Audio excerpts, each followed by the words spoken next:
कभी तुमने खुद को आईने में देखा है? क्रोध के बाद वो चेहरा जो तुम्हारा नहीं लगता, वो आंखें जो किसी आग में जल रही हो, वो सांसें जो अनियंत्रित हो चुकी हो, और वो हाथ जो अभी अभी किसी को चोट पहुंचा चुके हो। उस पल तुम खुद से नजरें नहीं मिला पाते। तुम आईने से बचते हो जैसे वहां कोई सामने अजनबी खड़ा हो, और फिर कुछ ही पलों बाद सब कुछ शांत हो जाता है। आवाजें रुक जाती, गुस्सा उतर जाता है, लेकिन अंदर एक तूफान बाकी रह जाता है। और उसी सन्नाटे में एक आवाज उठती है, मैंने ये क्या कर दिया। तुम्हें याद आने लगते हैं वो पल, वो शब्द जो तुमने गुस्से में कहे थे, वो चेहरा जो तुम्हारी वजह से टूट गया, वो आंखें जो तुम्हें देखकर डर गई। और अचानक तुम्हें एहसास होता है कि तुम वो इंसान नहीं थे जो उस पल में था। तो फिर वो कौन था? वो कौन है जो तुम्हारे अंदर रहता है और अचानक बाहर आ जाता है? वो कौन है जो तुम्हारे रिश्ते तोड़ देता है और तुम्हें ही दर्द में छोड़ जाता है? और शो कहते हैं वो तुम्हारा वो क्रोध है, वो आग है जो तुम खुद अपने अंदर बनाते हो। जब तुम क्रोधित होते हो तो तुम वही नहीं रहते जो तुम असल में हो। उस पल तुम्हारी पहचान बदल जाती। तुम वो इंसान नहीं रहते जो प्यार करता है, जो समझता है, जो रिश्तों को संभालता है। और क्या तुमने उस पल गौर किया है कि क्रोध के उस पल में तुम्हारा पूरा व्यक्तित्व कैसे गायब हो जाता है? तुम अपनी उस पत्नी पर भी हाथ उठा देते हो जिससे तुमने वादा किया था कि मैं हमेशा तुम्हारा साथ दूंगा, मैं हमेशा तुम्हारे साथ खड़ा रहूंगा। तुम अपने किसी जिगरी दोस्त को ऐसी बातें तक कह देते हो जो शायद कोई दुश्मन भी ना कहे। तुम अपने ही बच्चों को डरा देते हो अपने उस क्रोध से, जिन बच्चों की आंखों में तुम हीरो थे। यहाँ तक कि तुमने घर का सामान तक तोड़ दिया, जिस सामान को तुमने बड़ी ही शिद्दत से बनाया और सजाया था। तुम उन चीजों को नहीं तोड़ते, तुम अपने ही अंदर की शांति को तोड़ देते हो। और उस पल तुम्हें जरा भी एहसास नहीं होता कि तुम क्या कर रहे हो, क्यों कर रहे हो, क्योंकि उस समय तुम होश में नहीं होते। क्योंकि क्रोध एक ऐसा नशा है जो शराब से भी ज्यादा खतरनाक है। क्योंकि शराब पीने के बाद लोग जानते हैं कि मैं नशे में हूँ, लेकिन क्रोध में तुम्हें लगता है कि मैं बिल्कुल सही हूँ। यही सबसे बड़ा भ्रम है। जब क्रोध आता है तुम्हारा शरीर बदल जाता है, तुम्हारी सांसें तेज हो जाती है, तुम्हारा दिल तेजी से धड़कता है, तुम्हारी मांसपेशियां सख्त हो जाती है और दिमाग और जैसे बंद हो जाता है। तुम्हारे सोचने का वो हिस्सा जो सही और गलत का फर्क समझता है वो पीछे हट जाता है और आगे आ जाता है एक आदमी जो जंगली और हिंसक हो चुका है, जो सिर्फ अपने क्रोध पर प्रतिक्रिया देता है। इसीलिए तुम उस पल में कुछ भी कर बैठते हो। तुम दूसरों को शब्दों से चोट पहुंचाते हो, तुम दूसरों पर हाथ तक उठाते हो, तुम चिड़चिड़े हो जाते हो। और सबसे अद्भुत बात कि तुम्हें उस समय ये सब गलत नहीं लग रहा होता। तुम्हें लगता है मैं सही हूँ, सामने वाला गलत है। लेकिन सच्चाई ये है कि उस समय तुम खुद के मालिक नहीं होते। तुम्हारा शरीर तुम्हें चला रहा होता है, तुम्हारे इमोशंस तुम्हें नियंत्रित कर रहे होते हैं और तुम बस एक कठपुतली बन जाते हो। क्रोध में तुम निर्णय नहीं लेते, क्रोध तुम्हारे जरिए निर्णय लेता है। और यही कारण है कि बाद में तुम्हें पछताना पड़ता है, क्योंकि असलियत में तुम वो नहीं थे जो उस पल में होते हो। वो सिर्फ एक अंधी और अनियंत्रित ऊर्जा होती है जो आई और तुम्हें अपने साथ बहा ले गई। ओशो कहते हैं क्रोध बाहर से नहीं आता, वो भीतर जमा हुआ होता है। ये अचानक नहीं फूटता, ये धीरे धीरे जमा होता है। फिर चाहे वो बचपन की घातक चोटों की वजह से हो, किसी अपमान की वजह से हो, या कोई दबा हुआ दुख हो, या अधूरी कोई इच्छाएं, ये सब कुछ जमा होता रहता है और एक दिन वो विस्फोट बन जाता है क्रोध के रूप में। असल में क्रोध दुख का ही दूसरा रूप है। तुम दुखी हो लेकिन रो नहीं सकते, इसीलिए तुम गुस्सा करते हो। और फिर जब सब कुछ शांत हो जाता है, क्रोध चला जाता है। आसपास की आलोचना, बहस की आवाजें शांत हो जाती है, तुम्हारे हाथ रुक जाते हैं, लेकिन अंदर कुछ टूट चुका होता है। एक अजीब सी चुप्पी तुम्हारे घर में, तुम्हारे कमरे में, तुम्हारे आसपास और तुम्हारे अंदर भी। और उसी चुप्पी में एक आवाज उठती है, मैंने ये क्या कर दिया। तुम अपने ही शब्द याद करते हो, तुम अपनी उन एक्शन को याद करते हो जो तुमने गुस्से में कहे थे या किए थे। तुम उन चेहरों को याद करते हो जो तुमसे डर गए थे, जो तुमसे आहत हुए थे। तुम्हारी पत्नी की आंखों में उस खामोशी को याद करते हो, तुम अपने दोस्त के टूटते भरोसे को याद करते हो, तुम अपने बच्चे के उस डर के सहमे हुए पल को याद करते हो। और ये सब तुम्हें अंदर से काटने लगता है। और फिर आता है गिल्ट। तुम सोचते हो मैं ऐसा इंसान नहीं हूँ, मैं तो किसी को हर्ट नहीं कर सकता या नहीं करना चाहता था। लेकिन सच्चाई सामने खड़ी होती है, फिर भी तुमने वही किया जो तुमसे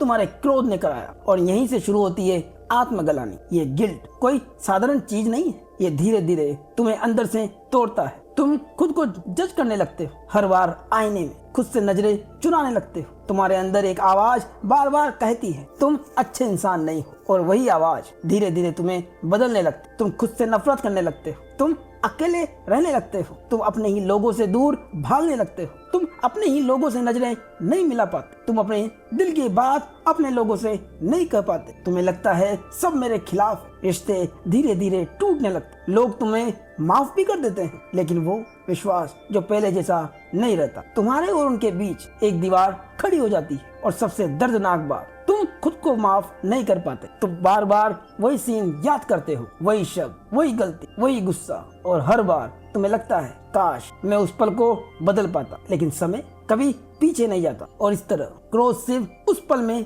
तुम्हें नहीं जलाता, वो हर पल हर दिन तुम्हें जलाता है और बाद में भी तुम्हें अंदर ही अंदर जलाता रहता है। ये पछतावा सबसे भारी बोझ है, क्योंकि इसे तुम किसी और के साथ साझा नहीं कर सकते, इस बोझ को तुम किसी पर डाल नहीं सकते, इस बोझ को तुम खुद उठाते हो और ढोते हुए अपने जीवन को जीते हो। लेकिन समझो, ये पछतावा दुश्मन नहीं है, ये एक संकेत है कि तुम्हारे अंदर अभी भी संवेदनशीलता जिंदा है। अगर तुम्हें दर्द हो रहा है, अगर तुम्हें गिल्ट महसूस हो रहा है, तो इसका मतलब है तुम अभी भी इंसान हो और यही तुम्हारी सबसे बड़ी ताकत है। इसीलिए पछतावे में डूबो मत, उसे समझो, क्योंकि यही दर्द तुम्हें बदलने का रास्ता दिखा सकता है। लेकिन जहन में एक सवाल उठता है कि क्रोध से मुक्ति क्यों मुश्किल है? तो वो कहते हैं क्योंकि तुम उसे दबाते हो। तुम कहते हो मुझे गुस्सा नहीं करना चाहिए, लेकिन अंदर वो और गहरा बैठ जाता है। या फिर तुम उसे बाहर निकालते हो, चिल्लाकर, मारकर, गाली देकर, और फिर पछताते। दोनों ही रास्ते गलत है। यदि तुम क्रोध को दबाओगे तो वो जहर बन जाएगा, अगर तुम उसे निकालोगे तो वो विनाश फैलाएगा। और जो कहते हैं क्रोध को न दबाओ न व्यक्त करो, बस उसे देखो। ये सुनने में बहुत ही आसान लगता है, लेकिन यही सबसे गहरी साधना है। हम क्या करते हैं? या तो हम क्रोध को दबा देते हैं कि मुझे गुस्सा नहीं करना चाहिए, या हम उसे बाहर से फेंक देते हैं, चिल्लाकर, लड़कर, सामानों को तोड़कर, यहाँ तक कि अपने बच्चों को मारकर। लेकिन ओशो कहते हैं दोनों ही रास्ते तुम्हें और गहरे अंधेरे में ले जाते हैं। एक तीसरा रास्ता है जागरूकता का, यानी अवेयरनेस। इसीलिए जब अगली बार क्रोध आए, सबसे पहले कुछ पल के लिए ठहर जाना, तुरंत प्रतिक्रिया मत दो, कोई शब्द मत बोलो, कोई एक्शन मत लो, बस कुछ सेकंड के लिए अपने आप को रोक लो। हाँ, ये मुश्किल हो सकता है, तो आप अपनी दोनों हथेलियों को, मुट्ठी को कस के बंद कर लो, लेकिन कुछ बोलो मत, कोई प्रतिक्रिया मत दो। अब अपनी सांसों पर ध्यान दो, लंबी लंबी सांसें लो, क्योंकि गहरी और लंबी सांसें लेना आसान है। और उन सांसों को महसूस करो कि सांस अंदर जा रही है, सांस बाहर आ रही है। ये छोटा सा ठहराव तुम्हें रिएक्शन से अवेयरनेस में ले जाता है। अब अपने क्रोध को देखो, उसे रोकने की कोशिश मत करो, उसे बदलने की कोशिश मत करो, बस देखो जैसे कोई फिल्म चल रही हो। तुम्हारे अंदर एक सीन चल रहा है, तुम्हारे भाव उठ रहे हैं, तुम्हारे विचार उठ रहे हैं, तुम्हारा मन कर रहा है कि मैं ये कर दूं, वो कर दूं। तुम्हारे विचार तुम्हें कह रहे हैं इसके साथ ये करो, इसने तुम्हें ये बोला, वो बोला, तुम्हारे साथ ऐसा व्यवहार किया, लेकिन तुम सिर्फ उन विचारों को और भावों को देख रहे हो, क्योंकि तुम उस फिल्म के कैरेक्टर नहीं, तुम दर्शक हो। यही समझ सब कुछ बदल देती। पहले तुम क्रोध में खो जाते थे, अब तुम उसे देख रहे हो। पहले तुम रिएक्ट करते थे, अब तुम जागरूक हो। और इससे धीरे धीरे एक चमत्कार होने लगता है, और फिर तुम्हें दिखाई देगा और एहसास होगा कि क्रोध अचानक आया, कुछ समय रहा और फिर अपने आप चला गया, तुमने कुछ किया भी नहीं। और यही सबसे बड़ा रहस्य छुपा है, क्योंकि क्रोध स्थायी नहीं है, वो एक लहर है जो उठती है और गिर जाती है। लेकिन तुम वो लहर नहीं हो, तुम वो सागर हो जिसमें ये लहरें उठती रहती है। और जिस दिन तुमने ये देख लिया कि क्रोध तुम नहीं हो बल्कि एक गुजरती हुई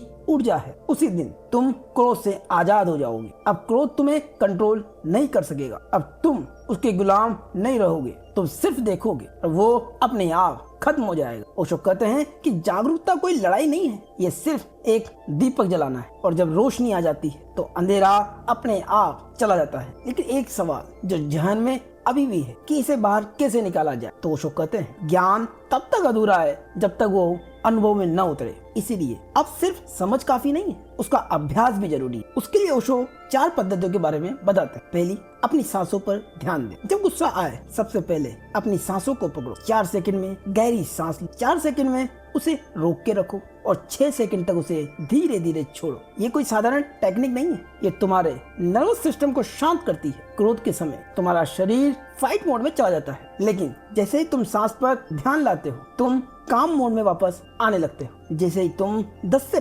15 सेकंड देते हो, तुम देखोगे कि तुम्हारा रिएक्शन धीमा पड़ गया है। सेकंड, शरीर को हिलाओ। ओशो कहते हैं क्रोध एक दबी हुई ऊर्जा है, अगर इसे रोकोगे तो ये अंदर जहर बन जाएगी। इसीलिए इसे सुरक्षित तरीके से बाहर निकालो। अकेले कमरे में जाओ, अपने तकिए को जोर से मारो, जोर से चिल्लाओ ताकि किसी को नुकसान ना हो। एक ही जगह पर तेज तेज दौड़ो या पुशअप करो। तुम्हें सिर्फ इस माध्यम से अपनी ऊर्जा को बाहर निकालना है। ये कोई पागलपन नहीं है, ये हीलिंग है। जब शरीर हिलता है तो एनर्जी का फ्लो होने लगता है और जो जमी हुई आग थी, जो ऊर्जा थी, वो धीरे धीरे बाहर निकल जाती। थर्ड, दैनिक अभ्यास करो। हर दिन कम से कम 10 मिनट शांत जगह पर बैठो, अपनी आंखों को बंद करो और अपने विचारों को देखने का अभ्यास करो। अपने विचारों को नियंत्रित नहीं करना है, नहीं उन्हें जज करना है। अगर मन में गुस्सा है तो उसे भी देखो। जैसे आकाश बादलों को देखता है, वैसे ही तुम अपने विचारों को देखो। धीरे धीरे एक दूरी बनने लगेगी, विचार तुमसे अलग होने लगेंगे और तुम अलग होने लगोगे, और यही अवेयरनेस तुम्हें क्रोध से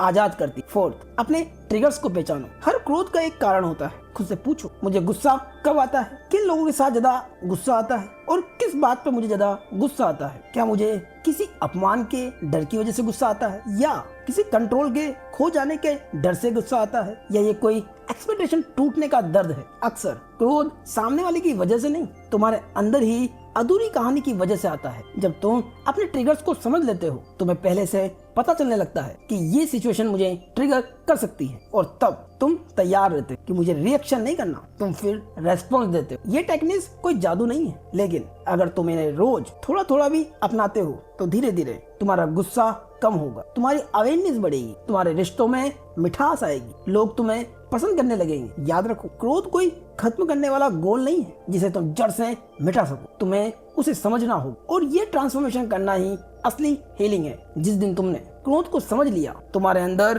कुछ बदल जाता है। अब वही ऊर्जा प्रेम बन सकती है, वही आग अब प्रकाश बन सकती है। ओशो कहते हैं कि क्रोध को खत्म मत करो, उसे ट्रांसफॉर्म करो। अब जब अगली बार तुम्हें क्रोध आए तो कुछ पर ठहरो और बस इतना याद रखो कि मैं ये नहीं हूँ। क्रोध एक बादल है और तुम आकाश हो, और जब ये समझ तुम्हें आ जाती है तब न कोई पछतावा रहता है, न कोई गलानी, सिर्फ शांत और तुम। दोस्तों, वीडियो पसंद आया हो तो लाइक करें, चैनल को सब्सक्राइब करें और हाई बटन पर क्लिक करें। धन्यवाद।